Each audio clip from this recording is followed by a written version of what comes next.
réfraction I2 lorsque la lumière pénètre dans le verre avec un angle d'incidence I1 égale 40 degrés.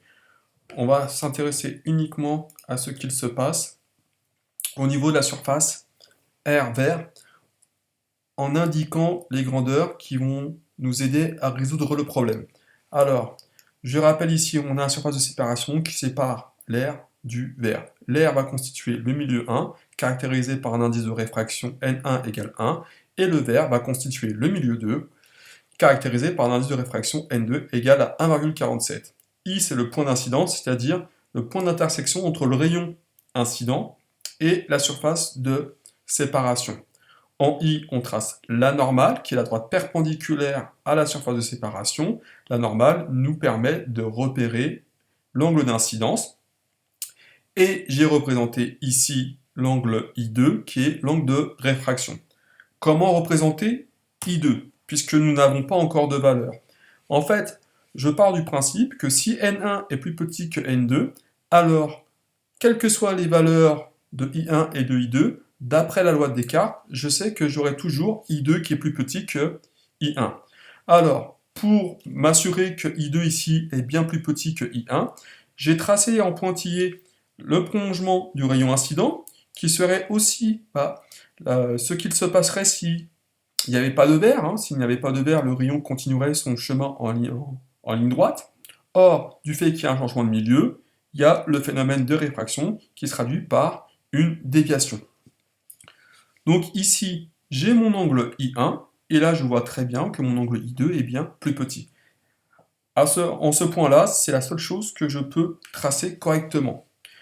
Maintenant, justement, c'est quelle est la valeur de I2? Faisons le bilan des données qui nous sont connues. N1 est donné, N2 est aussi donné, on connaît I1, et en fait, ce qu'on va chercher, c'est la valeur de I2. Comment? Il nous faut un point de départ, c'est la loi de Descartes. La loi de Descartes, elle nous dit que N1 fois sinus I1 égale N2 fois sinus I2. La loi de Descartes ne nous donne pas I2, elle nous donne le sinus de I2. Donc dans un premier temps, c'est bien le sinus de I2 qu'il va falloir déterminer. Cette expression-là, elle devrait vous être familière, ça ressemble au produit en croix qu'on utilise en mathématiques.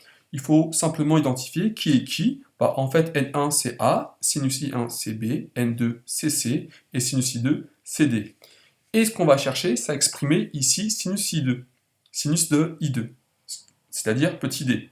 Or, si A fois B égale C fois D, alors petit d c'est égal à A fois B divisé par C.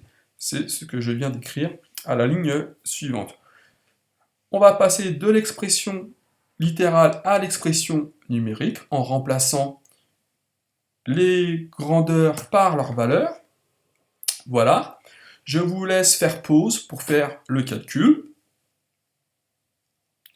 Et si vous avez bien utilisé votre calculette, vous devriez trouver une valeur de 0,437. Ce que je cherche, c'est pas le sinus, c'est I2. Il existe une fonction mathématique qui nous permet de passer du sinus d'un angle à l'angle. C'est la fameuse fonction arcsinus. Si je connais la valeur du sinus, grâce à arcsinus, je peux déterminer la valeur de l'angle. Donc il suffit de prendre sa calculette et de saisir I2 qui est égal à arcsinus de 0,437. Je vous laisse faire le calcul, faites pause. Et si vous avez su faire le calcul, menez le calcul correctement à terme, vous devriez trouver un angle de 26 degrés.